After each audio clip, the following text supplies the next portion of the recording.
A lot of business owners just assume that their older clientele are not going to like it. Maybe they've had bad experiences with it, or maybe they're calling, AT&T, or not to bash AT&T, but like, the typical, hey, thanks, where it's just slowly walking them through something, call tree, like an IVR, a dial one, and all that. It's not that, right? Our scripting is customizable. We do recommend that, and some customers use it and some don't, but we do recommend introducing it as a digital assistant. What's up, friends? Never miss a call again.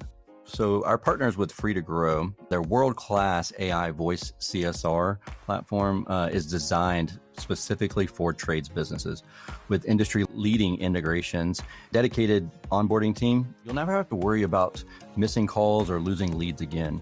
Whether it's booking, rescheduling, answering customer questions, or escalating to your internal staff, their AI handles it all 24/7.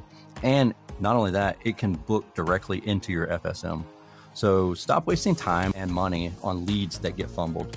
Let Free to Grow turn every call into a book job. Today's episode is brought to you by one of our show partners, Upfrog. Upfrog is the OG when it comes to pricing transparency online. They find system replacement leads through paid ads and have developed an entire system to drive those hard-to-find system replacement opportunities, nurture the leads, and book them into sold systems before your team arrives to help you grow your business. Learn more at upfrog.io. I want to give a huge shout out to Marcus Storm for sponsoring today's episode. You've heard of Google ads, Facebook ads, and SEO, but did you know that there's an entire ecosystem, like 80% of the internet, that ads can be served on that you barely heard about? That's where Marcus Storm operates. They leverage data science and AI to build customer profiles for your ideal customers and get your ads in front of prospects before they are ready to hire a pro, planting your brand in their minds early and often. To chat with a team about how they can help you grow your business, visit marcusstorm.ai. Hello, everyone out there in podcast world. Hope you're having a wonderful day. You're listening to or watching the Service Business Mastery Podcast. I am one of your hosts, Tersh Blissett, sitting virtually next to my co-host, Joshua Crouch. And we have the wonderful Nathan Keller on the show today with Free to Grow. And we're going to talk a little bit about AI voice agents and the mindset around allowing AI to be the first representation of your company to a client, and people's pain points going into that, and how to overcome those things. And we're talking good, bad, and ugly about AI and allowing it to affect the operation of your company and hopefully improve it. So we have some fun stories to share too. So stay tuned on that. Tersh and I both have some fun AI stories that we'll share as we get a little deeper into the conversation today. We really do. Welcome to the show, Nate. Yeah, thanks for having me, guys. It's been a long time. We met each other, I want to say in not Breckenridge, Colorado Springs. That's where at a BDR event. So yeah, that was good times. If you don't mind, give an introduction of yourself, who you are, and not only that, if people have heard of Free to Grow in the past, the difference between the past Free to Grow to now. Wildly different. Yeah, happy to do so. Nate Keller, Chief Sales Officer and co-founder of Free to Grow. We're an AI voice answering company. A little bit of history on us. We actually started about 6 years ago working with trades businesses. We were a live human answering business. So we primarily did overflow and full-time CSR work for trades businesses. We had agents across the country. We're based in St. Louis, Missouri. We started here and we eventually went remote and gave us more access to better qualified people and that sort of thing. And we got up to about 26 agents across the country. And along our journey, we started creating some AI tools specifically for our agents so they can find information faster and that sort of thing. So it was like a Slack integration that would pull up an SOP or give specific information on an SOP for a customer. So our agents wouldn't have to dig through, a file or whatever else and figure out how they're supposed to answer a phone. And as we were doing that, I was talking to our developer who just a wildly smart guy. And this is, dating back 3 years ago now, and asked him about voice, because I always thought of it either supplementally or kind of that's the direction that things are going to go. The straight answer just said, listen, there's not a lot out there yet. It's not great yet, but keep your eyes open, keep your ears open, that sort of thing. And sure enough, about 6 months later, I came across this company called Archer, a one-man show, guy that went to UPenn, wildly smart guy, moved out to San Francisco and started a business, typical tech story right there. Had this great technology, but he was doing the sales and marketing and everything else himself. But at the end of the day, he's a builder, right? He's a developer at the end of the day. So he had this great technology, and after a few conversations with him, Charlie and I, my partner and I, got together and we just said, is this an opportunity for us? So we acquired Jerry's business. Jerry's now our partner. He's our CTO. And from that moment on, he started working hard in the integration side of things and perfecting the voice and everything along those lines. We went from service business to a technology business. So we completely changed how we were going about things. Our pain points were the same as a lot of our customers, right? We would get busy every summer. We would take on new accounts. We'd have to hire more people. Even though they were remote, they would be, waking up and, logging on in their pajamas. They get a hangnail and can't tie, like any excuse under the sun I've heard, right? Hey, my internet's out. No, I'm tracking your internet. I know it's not out, right? All anything and everything. And finally, I just said, you know what, this could solve a lot of issues for us.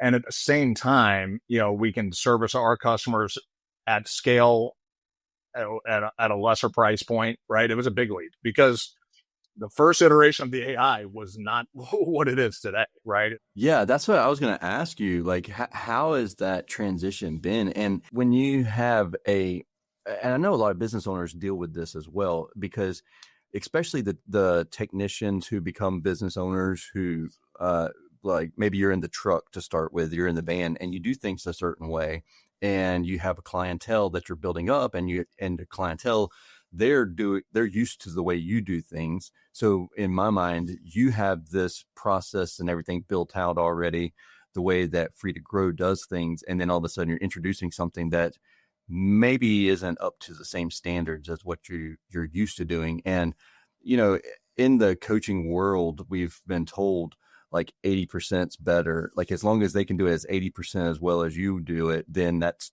good. How did that transition go for you personally, for coming from having what you wanted set up to now something that isn't amazing? We made some tough decisions. We had our client base and just said, hey guys, we feel, and at the time it was a feeling, right? It was not like I said, where it is today. We feel that this is the direction that things are going. We're going to set you up on a test account. You're going to be paying us a third or less than what you were paying us before. And AI is going to handle your calls. And we just said, again, it's a tough decision. We had to go to our customers and just say, take it or leave it. Right. And we had customers that stuck with us and said, yep, we get it. We understand that, it's as bad as it's ever going to be right now. And they kind of knew that things were going to constantly progress. And we had others that just said, I want a human doing it. It's like, okay, well, that's fine. 30 something clients. We went down to 10 and then it's like, okay, guys, we got to just start getting out there and talking to the people that we've known for a long time and telling about the benefits of it. And that it's 24/7. And, if you want to do it overflow or after hours and weekends, you kind of pick, but it's gonna capture your information no matter what, and the caller information no matter what, and it's gonna do what we train it to do at the end of the day. Again, it was a tough call to make, and we had a rough probably month and a half in there, and then all of a sudden, I want to say it was probably a little over a year ago, things started picking up, and then all of a sudden, we have Jerry, our CTO, we brought Ben in, our chief of science, and he made things even better. And all of a sudden the voice starts getting better and they're working hard on these integrations and you're starting to see things book and it just keeps going up and up and up. And you start seeing the hang up rate go from, 50-50 or 60-40 to all of a sudden the hang up rate is declining and everything's, the information's getting captured. It's transferring calls the way it's supposed to. It's booking things the way it's supposed to.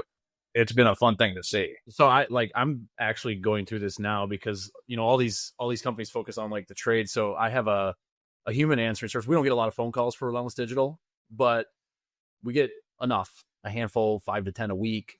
And my marketing manager was listening to a few of them and she's like, this is really rough. And I know Tersh literally has like the biggest pet peeve. He shares this almost every time we get on stage and we talk about this stuff.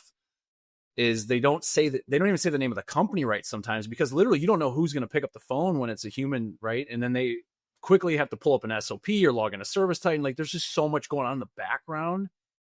And then if they're not familiar with your account or their training, like to don't go through a doc that's 2-3 pages of technicians' names, their schedule, what their preferences are. Do they want them on the dispatch board or do they want them on the unassigned board? Like, there's just so many unique things. Like, who's the technician on call? What's the on-call rotation? It is so hard to keep that stuff updated. And then, so literally you can tell on those calls, typically, at least in my experience, when we had answering services in the trades and stuff, is that the person was clearly shuffling through something to try to figure out the answer to the question, which isn't really a great user experience. It's not any different than AI, just not maybe sounding as human or having some of the emotional tones and some of that stuff, because at least the AI can answer quickly because it can go through that information in a blink of an eye versus somebody having to read it and trying to find the line or the thing that they're supposed to say and the way they're supposed to greet the customer and all the different things that go through there, because not everyone's the same. And there's so much, it's such a hard business to scale. And when we need answering services the most is when they're at their worst as a business model. It's just like a very flawed, like inverse relationship. Like, we need them in the summer when it's hot, or demand, like plumbers, if it's like Thanksgiving to Christmas, Brown Friday and all that stuff, they need them then, but that's when they're worse. What you're saying is what we went through as a live human answering service, right? It's hot in the summertime. People want to take a day or whatever else. And we lived that experience for, 4 summers. It was rough. John Gonzalez in the chat, he mentioned that do you feel like the older customers are not liking it, and what percentage? And that's a great question, because I did an on-site a couple weeks ago, and the team in the office were like, our clientele is all old, and like, they don't like it. They're not going to receive it, or they're not going to, or their perception is that the older generations aren't going to like it. But I will say, like, my grandma, she's 80 and is on Facebook every day. And so, like, technology is not something that is adverse as long as it's intuitive. And I was on a different tech call with talking about automations for a client, and I had them call my phone number, the Free to Grow demo line. And halfway through the conversation, there were 2 people in the meeting that were saying, when's the AI going to pick up? Because they're like, that sounds like a human being. And I was like, that's my point. Like, even 6 months ago, it sounded completely different than it does right now.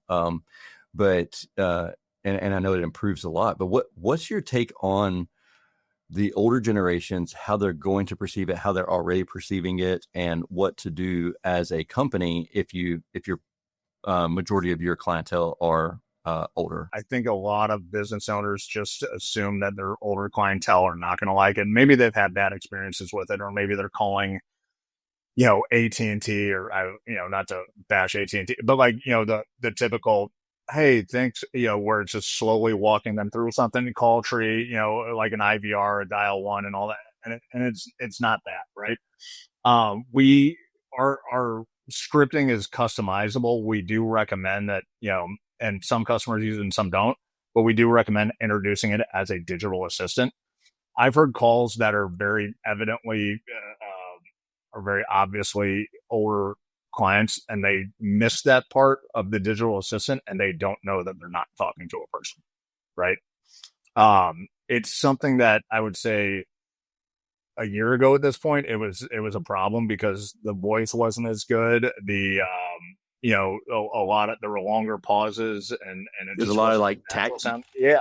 It wasn't as natural sounding, but that's something that is becoming more and more a thing of the past, right? Where a lot of people don't even pick up on it, or, most cases, especially if someone's using it from an overflow or after hours perspective, if it's done the right way, where it's saying, hey, I can answer your questions or get you on the schedule within 30 seconds, people don't care. They just want to get taken care of. That's one thing that I've noticed, that with your, I don't know if it's the templated, I don't know the best way to say this, the accounts that I know that use Free to Grow, that's one of the first things that said is like, I'm so-and-so, Marissa, your digital assistant. And I'll get you on the schedule in 30 seconds, I think is what it says, or something. I bet you most people don't even catch that. Like, I was sharing with Nate before we went on, because I literally had a voicemail that I saved that was like an insurance company or something that reached out to me. I've never done business with them, but like it literally said, the only reason I caught is because I'm very familiar with this stuff and talk about it a lot. But they said, yeah, it's so and so, like Erica, this is a digital assistant or some name like that. But the only reason I caught it, because otherwise I've been like, okay, well, I don't know who this is, whatever. But I think that's a smart move, because I think there's the older people, like people think the older people don't like it, but if they can't, I actually got into an argument with a marketer. No, I know Tersh is probably going to smile because I get into a lot of arguments, but he was like playing devil's advocate. And my thing was like, because he was like, well, if they know, I'm like, how do you know they're going to know? Because the technology is going to get to a point that's so good that you're like Tersh, like you said, like you're not even going to know the difference. So like they literally asked you like, well, when is the AI going to start? They didn't even know they were actually already talking to an AI agent. And I know you've had some experience, Tersh, with AI agents answering your calls. Do you want like, I know I love the story. I don't want to tell it for you, but well, the one where the dog grooming place. Oh yeah. So we have a dog grooming client of ours in the HVAC company, and she was just raving. I had to go. She was really happy with our service, but I wasn't happy with it. So I went over there and myself and did some follow-ups and, double checking on things, quality control type stuff. And when I finished up, she was like, hey, do your employees have any pets? Can I give them, like, cause she had a whole slew of treats. And I was like, I don't know. That's a good question. I know some of them do. And then she said, well, what about Haley? And I was like, I don't know about Haley because she lives in the Philippines. And she was like, really? She's not in America? I was like, yeah, she's great. Right. And then she said, well, what about so-and-so? Our AI voice. And I was like, we don't have anybody that works for us with that name.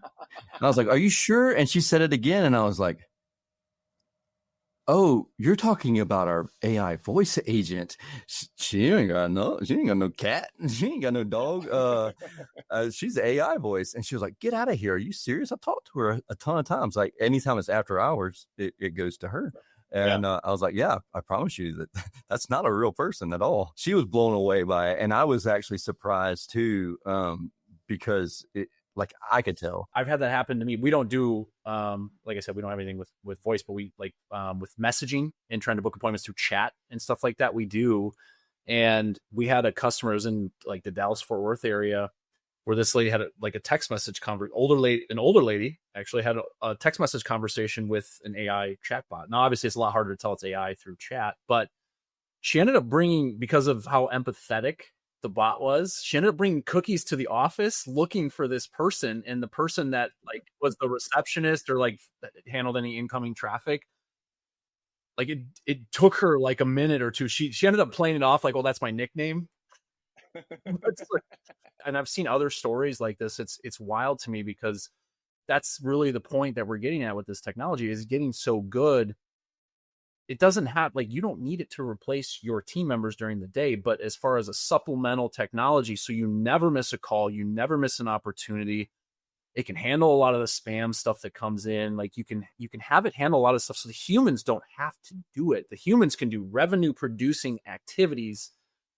They can follow up with open estimates. They can be an inside sales team, like things that are actually going to grow your business versus just answering the phone. You make a good point, but to play devil's advocate, it is a very important position that normally we typically will hire like the cheapest person or like the lowest, like entry level person. And they are realistically, they're a representation of your company, and they're the first impression that people get. You have to make sure that they are doing a good job and they're representing your company properly. So I can see that the hesitation people would have in allowing someone or something that they can't like physically see sitting next to them, overhear the conversation real time, have a conversation with a client, because that's the representation of the company initially. And I'm sure that you run into that sort of stuff too. I will say that I want to preface this with, John, he is my friend at this time. Like, he is my good friend now, because comments like this are just amazing. Josh is much taller in person. Man, you like sit up taller in my things and make it look like I'm taller. I don't know. Maybe I'm slouching.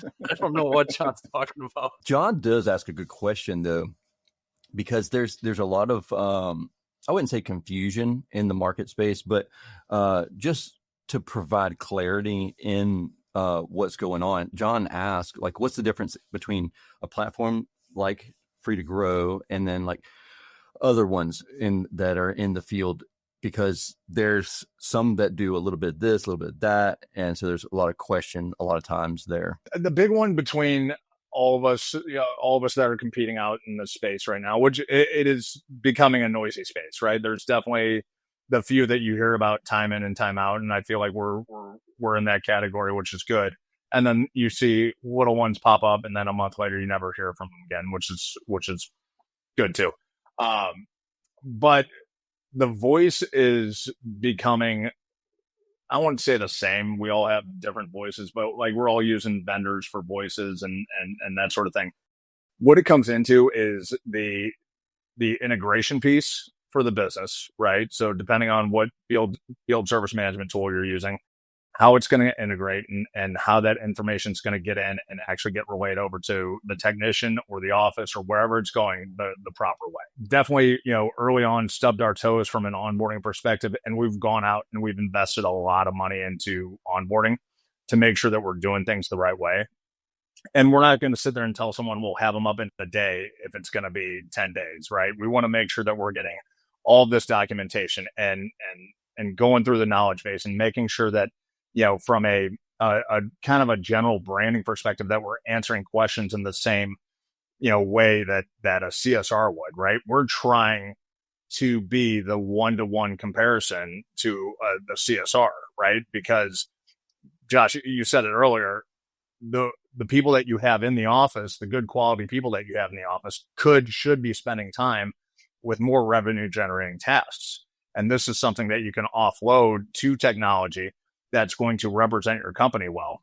And that's where we do a lot of that work on the front end as we're getting someone up and running and going through a big, thorough testing phase and making sure that we're not putting a go live date out there that shouldn't be out there and saying, okay, we got to get a certain amount of calls tested on our side and on their side, right? We want our clients to be testing this out before go live, right? And taking another step back to that knowledge base of saying, okay, if this kind of call comes in, how's the AI going to react to it, right? This is what the AI should be doing. If someone calls in and says, I need an appointment, says, well, the soonest I have is 3 p.m. I need someone out here sooner.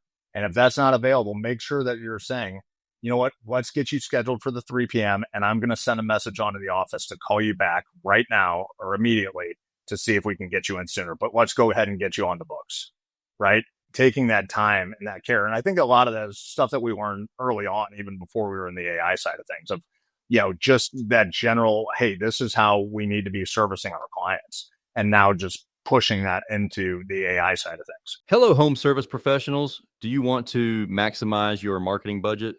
Then you need to be using call tracking from CallRail. Let's say you noticed a spike in new leads this month. To find out what's driving them, you just log into your CallRail dashboard. Is my new Facebook ad outperforming my other ads? Or is paid search knocking it out of the park? Or maybe it's time to retire those newspaper ads. Since CallRail assigns a unique phone number to each of my marketing efforts, I know where my best leads come from and which efforts to scrap. CallRail shows you your most cost-effective marketing channels so you can get back to business.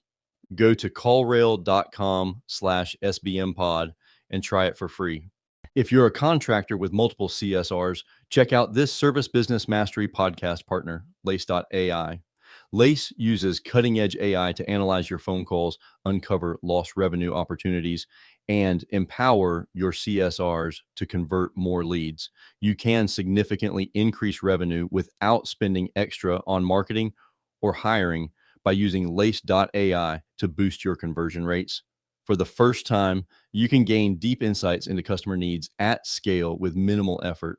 Elevate your call center to achieve industry-leading booking rates and revenue. Visit www.lace.ai to book a demo today. Now back to the show. Yo, Joshua, really fast. I want to talk about online scheduling for the trades and how they should be affordable, effective, and easy to manage. A really quick second here to share a little bit about the latest group of experts that we've teamed up with, Autobot.ai. Our team of industry experts has developed best-in-class scheduling app that seamlessly integrates with your CRM. Every booked job goes directly into your software and becomes one of our advanced marketing analytics, which is really cool. We can automatically select the marketing campaign of your choice based on how the customer came to your site. Yeah, Tersh, those industry leading analytics tells you everything that you're going to want to know about your lead, where they came from, what they did before scheduling, and what page they converted on, other things. On average, about 75% of people who start a booking with our app complete it, but we'll give you a more granular reporting that shows conversion rates based on marketing source and medium to help improve your marketing efforts. So honestly, with no contracts, affordable monthly rates, and you really don't have anything to lose. And so it's a great program to try out. And if you use SBM, when you go to sign up for it, you'll actually save $1,500 on the setup fees. Honestly, give it a shot. Tell us what you think. Today's episode is powered by Cirrus Systems. Cirrus is all about removing the clutter and unnecessary touch points to run your home service business profitably. They use AI dispatching to get the right tech to the right call automatically and job time efficiency to ensure your entire team runs like a profit-generating machine. Get a tech upgrade for your business at get.sarah.tech/service-business-mastery. Real fast, Josh, I love the fact that the dashboard shows your map and how it's laid out. The conversation is laid out like if this, then that. Like if it says this, then go this route and then the other route. And I like that, and the ability to adjust it too, because let's say like I'm listening to a phone call or somebody says, hey, blah blah blah said this, and I want to make sure that that's right. Then I can go in there and I can adjust it if I want to myself. The big thing for us is obviously the scripting is a huge part of it. And our team has really figured out the scripting of making sure that it's working the right way, saying the right things. But it really is, it's that knowledge base too, right? Where you can start giving it, I don't want to say personality, but giving it coaching tips on, okay, if this happens, make sure we're responding in this manner. I did a demo with quite a few dealers based in the Southeast. And the guy asked me, he said, can we have it say, Mr. Tersh, right? Just because instead of just using the first name. I said, oh, let's give it a shot. So I put it in there, and all of a sudden he called back and then started responding with Mr. or Miss, and then if you get a gender neutral name, it just goes with the first name. And like stuff like that, where you're getting these little details done the right way. I wanted to add, because we've had it on the ticker here, and obviously right now we're live, so people can see that, but for those that listen to this, once we release it, there is a phone number that Free to Grow has provided us as a demo line for you to test out. So if you're listening to this, first of all, hopefully you're not driving. Don't write this down if you're driving. Pull over. But it's 719-414-9355. And you can try that anytime. So if like at the end of the day, you want to try that number, or on the weekend, whenever you got downtime, try that number, because just test it out. Like, I think that's the biggest thing with the technology, because especially if you're skeptical about what it could do or what it sounds like, or maybe you're with a provider, maybe it's not going so well, test out. I mean, it's literally a demo line that, doesn't have all the bells and whistles of maybe your company information, but it's going to give you a taste of what that's going to feel like. So you can ask it, be your customer. That's what I would ask. Just like say the weird questions that your customer has, just ask it and see what happens, so you can get familiar with it, because this technology is not going anywhere. It is, if you guys go to any of these shows and expos and stuff that we go to, like literally the halls are it used to be all marketing companies. Now it's all tech companies. It's like, there's still a lot of marketing companies, don't get me wrong, especially at Service World Expo, but there's a lot of tech companies and they're all over the place. And this stuff, like, there's a lot of people investing, especially the big companies in our space, are investing a lot of their budget into new technology like this. And it allows them to free up their people to do some of the things that we talked about. So if you want to be able to compete in that space, you're going to have to figure out some way of, some things you're going to add, some things if you don't want to add, like obviously don't add something you're not comfortable with. But it's important that you start investigating, at least know what's out there, because a lot of the industry doesn't. Like, you get into the manufacturing and distribution world, they barely know what Facebook is. Like, I swear I've had conversations with leads from people like that are not in like the social media circles, and they're 5 years behind.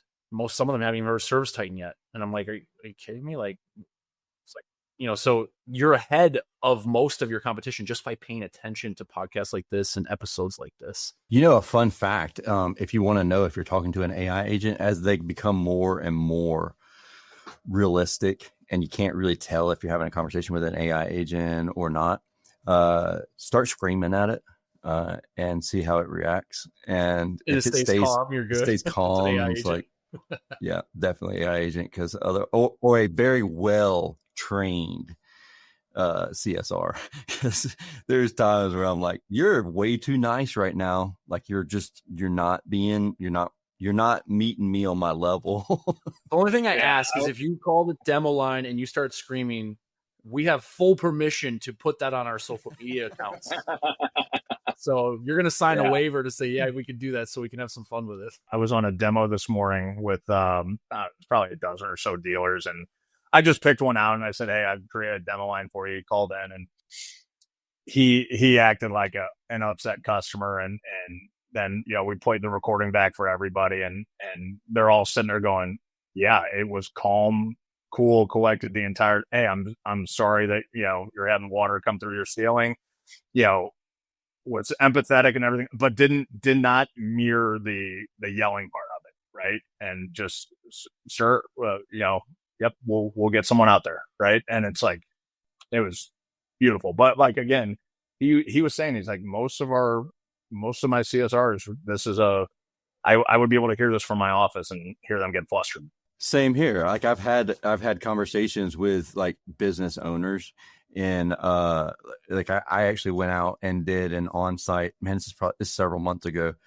This lady didn't know who I was. I didn't tell her that I was the owner of the company, and man, she lit into me like I was a technician. And first off, it pissed me off that she would talk to a technician that way, because the moment she found out who I was, she was like, well, let's revisit this conversation. Let's restart this conversation. I was like, of course, we're going to restart the conversation now that you know who I am. Like, that pissed me off that my guys would have to listen to this nonsense, though. I was like, we're not a good fit. And like, it was everything I could do not to cuss her out, because I was in her coffee shop when she wasn't there and she was supposed to be there. And I was being patient as all get out. And she went off on me, and oof, I was not happy. And so like, yeah, I like the fact that AI just maintains that's empathy and doesn't lose their cool in situations like that. Another question, John, you're doing a great job today. Thanks, buddy. I appreciate you asking all these wonderful questions. I feel like we paid you to do this. We didn't. Do you have any numbers as far as like average booking rate of the AI when AI answers? So post onboarding, once we get everything up and running, we're seeing booking rates. We've seen them as high as 90%, but we look at that 75% as kind of the baseline of viable book calls. And how are you considering if it's booked or not booked? Is that based on their? Yeah, we're integrating with the specific FSMs, but like from a Service Titan side of things, it's going to show as an agent within Service Titan. But then we're looking at it as well through the dashboard that our customers have access to, and we're able to see everything that came in. Was it a pricing question? Was it someone that had a question about a bill? That anything that gets sectioned as non-viable, right? And then we look at viable calls, and then pull our booking rate off the viables, and it's showing as booked. Speaking of that, and you may not know this, but like with Lace as a partner of ours on the show, and how they go in and they'll qualify a bookable, non-bookable call. They listen to calls the same way. Have you seen any data as far as what a program like Lace would say about the AI voice agent? That's going to be our future, though. It's an interesting question, because it's going to be our future where, like, what were we?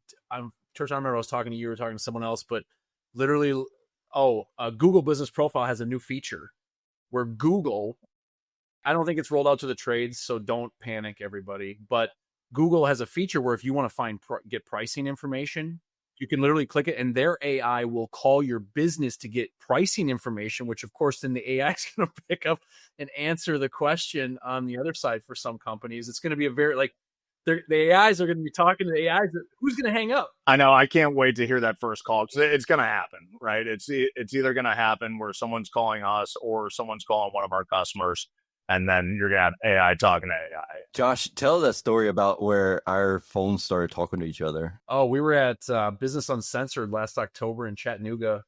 It was a little smaller, more intimate event, and we pulled out ChatGPT on both of our phones and turned on the voice mode. And I don't know, one of us started asking a question with the other one open. And as soon as they started answering the question, his phone picked it up. Talk back to mine. Talk back. We just sat them down next to each other and they just had a full-blown conversation. I mean, if you want to see two 40-year-old men just giggle like schoolgirls, we were giggling because we thought it was like the funniest thing ever. But we had a good time with that. But it's going to be our future. AI is going to be helping us with things like this. AI is going to be analyzing the data. AI is going to be giving us feedback and insights on our business. It's just, it is the future and it is the now. Like I know some people don't want to hear it because some people might be a little more old school or just the way they were raised. It's like, no, it's humans. Like there are definitely there's definitely a place for human work and there's definitely a place for AI work. It's really up to your preference on what you'd like to do, but just know, like, I have insights to hundreds of thousands of calls a year, and our average missed call rate is 15 to 17%. So think of 100,000. If you just do the easy math, 100,000 phone calls times 15%, just missed calls. This isn't even the ones that were handled very poorly, because a lot of small shops, a lot of small companies answer out in the field. And I'm not picking anyone's wife here, but it's usually the small companies with like a sister answering the phone or a wife or something like that. Yeah, hello. Like they're just rude. They're not friendly. You can tell they're not smiling, and it's just a very awkward conversation when you listen to it. And that isn't like an even bigger thing. Like every time the AI does something, it's going to be based on tones and based how you said it: warm, empathetic, friendly, professional. Like there's all these different tones, and it's going to stick to what you want. That's a good point. So Josh, really fast, we had our septic tank pumped 2 years ago, I think it was, maybe a little longer now, time flies. But when I called to set up the appointment, first off, I could only find one septic tank company that would come to our area in the rural area. He was in the truck, you could tell, like headed to another call, and he was like, "Hello." I was like, "I think I got the wrong number. I'm looking for a septic tank company." He was like, "Oh, this is a septic tank company." And I was like, "Do you come out here?" And like, I gave him my address and everything. He's like, "Yeah, it'd be $200 or $400 or whatever it was." And I was like, "Okay." It's weird when you're the customer and you have to lead the conversation. Yeah. Because you're calling to get help. Yeah. And the person clearly doesn't know how to like walk you through the normal conversation there. And it's awkward. Like you don't feel confident using that business. You're like, is this really the service? I need to call him up again and say, "Hey, y'all need to sign up for Free to Grow." Yeah. I always kind of chuckle at it too. And I know it's very common where, someone, they have an office cell phone, they, someone takes that home over the weekend or whatever else. I'm like, so if those calls are coming in over the weekend and someone's at their kid's baseball game or they're out at the grocery store or something like that, it's not gonna be a good call. You literally just reminded me of a story. I was back in Wisconsin. I helped coach. I was an assistant coach for our select travel baseball team. We literally, I was also working on an HVAC company at the time, so I always had the phone because at the time I didn't have an answering service with this company, even not even human answering service. And so I was always answering the phone. And we literally were in the championship game for our league, celebrating in the outfield. And I'm literally like, you could see everyone's over here, like we bought like little fake champagne things and whatever, just in case we won. I'm on the other side of the outfield answering the damn phone after we won the championship because I knew that's what I had to do for the business. Like it was terrible. And I'm like, well, those customers were like, "Oh, he was excited that I called him." Yeah. Like you literally, as soon as you said that, I was like, "Oh my God." Like I just like you jogged my memory of this, probably 7 or 8 years ago now, of just we used to have challenging things that we overcome. First, like having growing pains and being a remote company. It was like we had 2 CSRs who would take it because it came to their cell phone. They memorized almost the script of like what questions they needed to input into the CRM.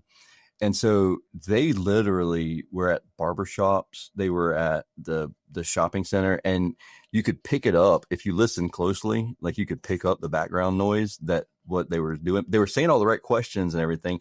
And then they weren't even writing it down. They were like, well, the call is recorded. I'll just go back and listen to it to get all the information again to book the call. And I'm like, oh my gosh. Like, anyway, we could have stories like this for days. What's the biggest challenge? So the one thing I wanted to ask you, it comes from the business owner's mindset, because I'm sure you guys get people that are maybe poking around, they're interested, they want to demo it, but what is it from a mindset perspective that the business owners have to overcome in order to really fully adopt, not just dip their toe in the water, but actually like jump in and be like, okay, this is the direction we're going.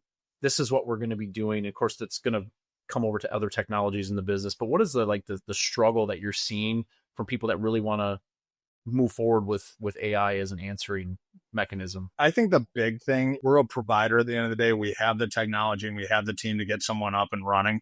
At the end of the day, someone, our best partners are the ones that, understand that even though we're the provider, it's theirs, right? We're making this for them. We're building this out for them. If we have someone that comes, hey, I'm ready to sign up, and they put no time or they don't have someone else helping with the onboarding, it's gonna be an abject failure, right? Because they just want like an out of the box, you might as well have an answering machine at that point, right? Because nothing's gonna work well. People need to go in and say, listen, it's here, it's not going anywhere.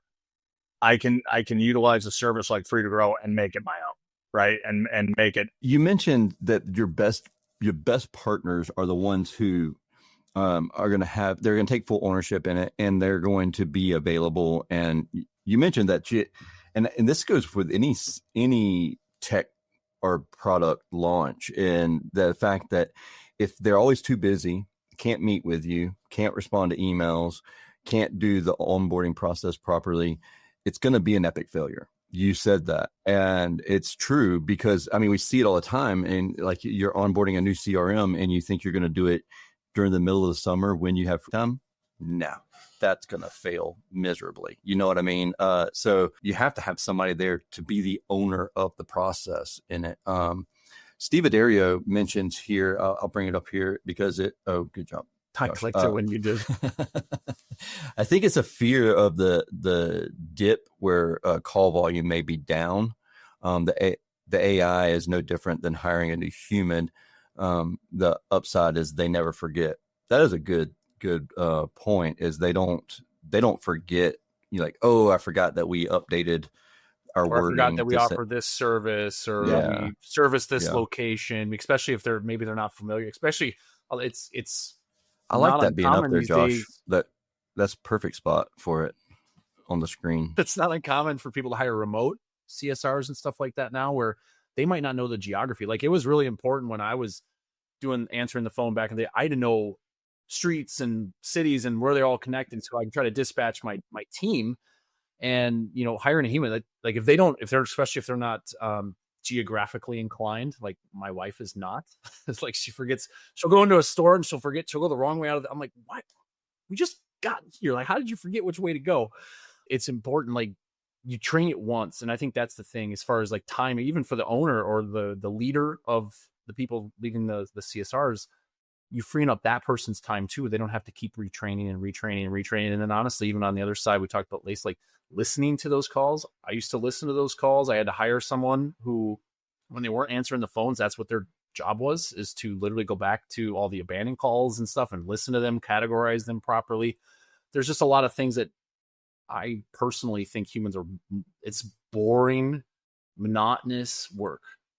Like, if they love it, cool, keep them on the phones. But if it is not something they love doing, find something else for them to do. Find something that's going to help your business and replace it with technology. That would be my opinion on things. And that's what we're always trying to do. I know Tersh feels the same way typically. But going into that, playing devil's advocate here, Nate, what do you tell people or like CSRs who are like, y'all are just out to take my job? Mark your calendars right now, October 27th through the 30th. Service World Expo is back in Vegas for its 10th anniversary, and we're going big. the biggest expo hall in the industry, 2,000 contractors. We're talking live podcast recordings all week long with the industry's top contractors. And when you get to Vegas, come find us at booth 2403. We're dropping an AI automation keynotes that will change how you run your operations. Save $100 by using our code SBM100. You and I are doing a keynote on AI and automation. Contractors absolutely need to hear this stuff. This isn't just another trade show. It's where contracting businesses transform. We're not just attending. We're taking over the podcast stage. Don't miss the 10th anniversary. We'll see you in Vegas.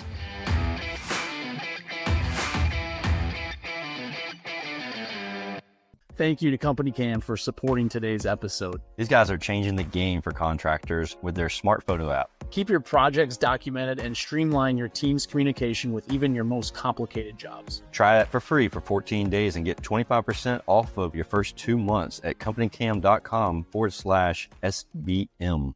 It's an interesting question. I would say, the technology is getting there to the point where, most of our customers start in that overflow after hours and weekends perspective. And once they start seeing success, they're like, okay, I can now go replace my IVR, because every time someone says press 1 or something else, I'm getting so many hangups, right? And now it can start taking the front line of calls and everything else. If you're accepting of it and you're showing value in what you do, you're not going anywhere, right? If you can be, if all of a sudden you're getting put in a more revenue generating role, as Josh was talking about earlier, your value's there, right? I think the people that are truly scared of having their job replaced are also the people that probably aren't showing up every day. Yeah. Or they're late, they're constantly tardy. They always have some sort of emergency. They have to leave work, and And they're going to be your B's and C players anyways. Yep. And like Steve Adario mentioned in the chat bar there, the chat stream is that there's still going to be a need for the triage CSR. Yes, that's 100% true. And you're still going to have clients who are calling, and they're like, from the get-go, they're going to say, speak to an agent, speak to an agent, speak to an agent. Like we were talking about earlier, when you get a pissed off customer that does call in and they're yelling, and they almost want someone to yell back with them, or at least get, right? In those moments, it's like, it is going to be better to send that on to a person, right? Or someone that can say, yeah, you know what, I get it. Well, we messed up, whatever that is, right? The need's going to be a more core people within the office. What if I'm in a coaching organization and they're coaching us to have your CSRs say these things? I'm trying to think of the scripts that we had built out, or like our buddy Doug Wyatt, where he has his wordsmithing, where it's like, say this, not that. And like in the grand scheme of the LLMs of these AI voices, there's for lack of a better term, a metric shit ton of conversations that you have to input to, like, if this, then that type scenario. Can we give you that information, or do you have like any kind of agreements with groups that it's like, hey, we're part of this group and we've already built out this group's CSR style or whatever? We're a strategic partner with a number of groups out there, and we know kind of their playbook. So we understand, hey, this is a client that's part of this coaching group. Okay, here's kind of the general scripting for them, and then let's refine from there. And then the other side of it is going back to that knowledge base of what you can load up with the details around kind of how those calls should be going, right? When you're telling something, hey, use this type of language instead of, The knowledge base would override any of their previously programmed. Yeah, for us, the knowledge base is probably more important than the scripting itself. What do you mean by that? The knowledge base will tend to override the scripting side of it. Like, the scripting is very important, but it's also the area that can break the easiest. When you start adding in kind of, okay, for this type of call, react in this manner, then it's still going to follow that script, but it's going to react in a different way. It may take a conversation in a more positive manner or something along those lines. You have anything else to add, Josh? No, I was just going to put the phone number back just so people got this far and they didn't write it down. But the demo phone number is 719-414-9355. We will have that in the show notes and in the video clips and all that kind of stuff too. test it anytime. And that when Josh says the demo phone number, he means like call that phone number and act as if you are act if you're the customer client. calling Yeah. to schedule service, ask your CSRs for the weirdest question they got this week and start there. Like enjoy it, have some fun, but test it. Like really test it. Don't just, I need to book an appointment. Don't make it straightforward. Like give it, the normal stuff that your team goes through, just so you guys can get a feel for the technology. I think it's important to start opening, especially if you haven't yet, open your mind to that technology entering your business and seeing how it can benefit you and your team. Nate, you want to add anything else before we get? Not from my side. This was a great conversation. We have things that are coming up.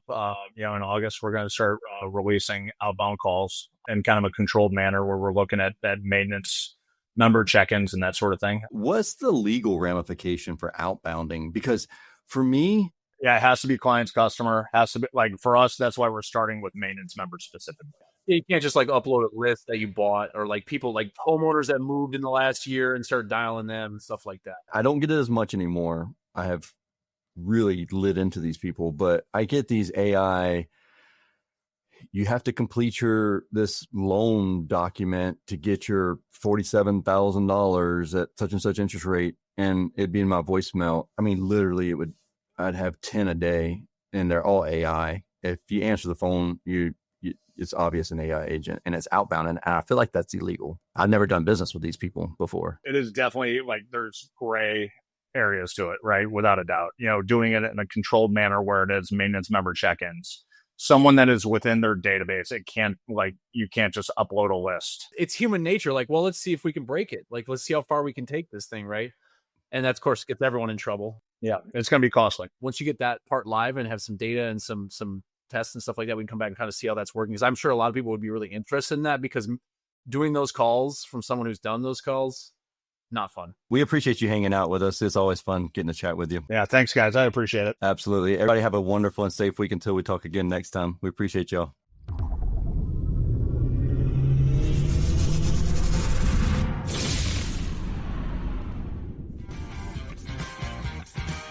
Thank you for listening to this episode of Service Business Mastery. Now that you are equipped with essential business advice from this impactful conversation, you are one step closer to becoming the successful owner of your dreams. If this episode has been helpful to your business journey, don't forget to subscribe to the show, leave a rating, and share it with other owners as well. Visit servicebusinessmastery.com to learn more.